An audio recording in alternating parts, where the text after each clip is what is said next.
2022 has been a wild year in the world of crypto, with numerous major companies going into a downward spiral. And unfortunately, we have to add a little bit more onto that pile here. This has to do with a Bitcoin mining company filing for Chapter 11 bankruptcy. I am not a financial advisor. This is not financial advice. Everything I'm sharing is my own opinion, my own research. I highly encourage you guys to go do your own research. I'll have a link to this article down in the description, and I will share my personal thoughts and opinions on this at the end of the video. With that being said, let's go ahead and dive on into the news. This coming from Watcher.guru. Bitcoin mining firm Core Scientific to file for Chapter 11 bankruptcy. Companies from different subsectors in the crypto space have collapsed this year, right from blockchain developing companies to crypto lenders and top exchanges. A host of prominent names couldn't pass 2022's slippery slope test. Now, according to reports, the top Bitcoin mining company Core Scientific is following a downhill journey. The top US-based publicly traded company is reportedly filing for Chapter 11 bankruptcy protection in Texas. A person familiar with the company's finances confirmed the same with the media outlet CNBC. Core Scientific will continue mining and not liquidate. B. Riley Financial, one of the largest creditors of Core Scientific, wrote an open letter for the shareholders and lenders of the firm last week. At that time, the financial services platform noted that bankruptcy was unnecessary and put forth a $72 million financial plan. Through this, B. Riley hoped to prevent Core Scientific from filing for Chapter 11 bankruptcy. Furthermore, owing to the stagnated price of Bitcoin, the company's health worsened further. In the months of September, the US-based mining company reduced its holdings by 1,576 Bitcoin amid the rising sell pressure. Nevertheless, the CNBC report chalked out that the company is still generating positive cash flow. That cash, however, is not sufficient to repay the financing debt owed on equipment it is leasing, CNBC further noted. The company will not liquidate, but will continue to operate normally while reaching a deal with senior security note holders, which hold the bulk of the company's debt, according to this person who declined to be named, discussing confidential company matters. The stock of the company has lost most of its value this year, from trading above $10 at the beginning of the year to dropping down to 21 cents. Coors has noted a 98.02% haircut. This is a substantial price drop in its stock, of course. And guess what? When you see Bitcoin's price spiraling downwards more and more, and you're a mining-based company and you're publicly traded stock, where's the value that's in play there, right? You're investing into a company that's just constantly depreciating value.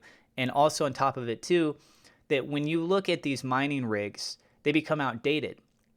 In case you guys aren't really familiar with proof of work and how this more or less works, is that you're using an operating system, or you're using a processor, more specifically, sorry. You're using a processor, and it's trying to figure out that right combination to receive that reward, which would be a block. It's also helping to contribute out as a validator through these various transactions, and you're getting little bits of cuts of these transactions, right? So that you have that transaction fee that takes place on the blockchains. And when you're looking at this, you need to realize that the system adjusts itself. It reviews itself with what's called the hash rate. And if people are mining these too fast, then periodically this will review it and say, hey, we need to go ahead and make it more difficult for the miners. So that combination, the ability to find and unlock that, it's now more difficult. And what do? People either get more equipment or they get better equipment. So imagine if somebody could solve a Rubik's Cube in 1 minute compared to somebody that can solve a Rubik's Cube in 30 seconds. I mean, maybe it takes some people, yeah, of course, it takes some people 30 minutes. But let's say one person can do it in 1 minute, another person can do it in 30 seconds. So obviously, if all of a sudden everyone is solving Rubik's Cubes at the rate of doing 30 seconds, maybe instead of a 3x3 Rubik's Cube, you're now doing a 4x4 Rubik's Cube, which has more levels to it. It's more complicated, should take you a little bit longer. And it adjusts itself. But conversely, it'll do the same thing, right? So if everyone is now taking 1 minute instead of 30 seconds, the system will look at that and say, okay, we're going to go ahead and relax a bit, make it a little bit easier for people, because it's understandable.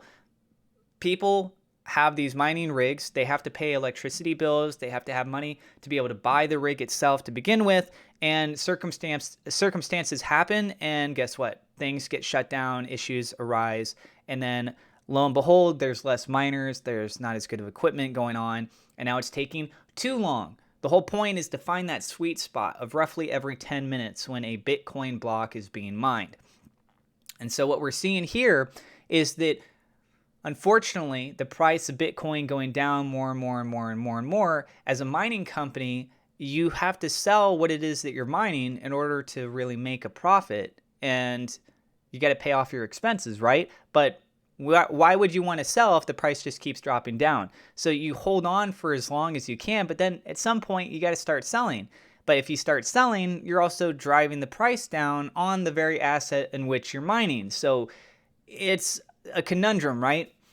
And what we're seeing here is that they're saying that they're still operating. They're trying to find these other alternatives. And one major alternative that they're looking at right now is the fact that they are filing for this Chapter 11 bankruptcy. So are they going to fully survive all of this? I don't know. What do you guys think? Tell me your thoughts on this down in the comments below. The price of this stock is down tremendously. If we look at historical trends, and if it follows the trend and Bitcoin actually bounces back from this and starts going on a tear, I think it's pretty reasonable to think that as long as this company is still in existence and it's still mining Bitcoin and it's doing it at a comparable rate to what it's been doing, that the feasibility of the stock for this company to go back up seems pretty high. From 21 cents, if it goes all the way back up to $10.33, that's a substantial gain. I'm not trying to give you guys any financial advice, just saying that based on where it was before, where it's at now, and those set of circumstances, what would potentially make it go back up? Maybe not to the $10, but just to go up in general. It would be if Bitcoin's price went back up. So let us know what you guys think about all this down in the comments below. Want to get your opinion and your thoughts. Thank you so much to my Patreon supporters. Double shout out thank you to WeLoveSafeMoon.com, Victor Vegas, SafeMoon Oz for being higher level patrons. Also thank you to my YouTube members for your support as well, guys. Is that there is a nice little promotion going on with Webull right now. And with Webull, you can actually get up to 12 free stocks if you use my referral link down in the description below. And you could also trade some cryptocurrencies on their platform. I've been using Webull for several years. It's an option for you. Feel free to look more into it, and if you guys want to participate, there you go. Thank you so much. If you're new to the channel, don't forget to hit subscribe, hit the thumbs up, like button. God bless, and we will see you in the next episode.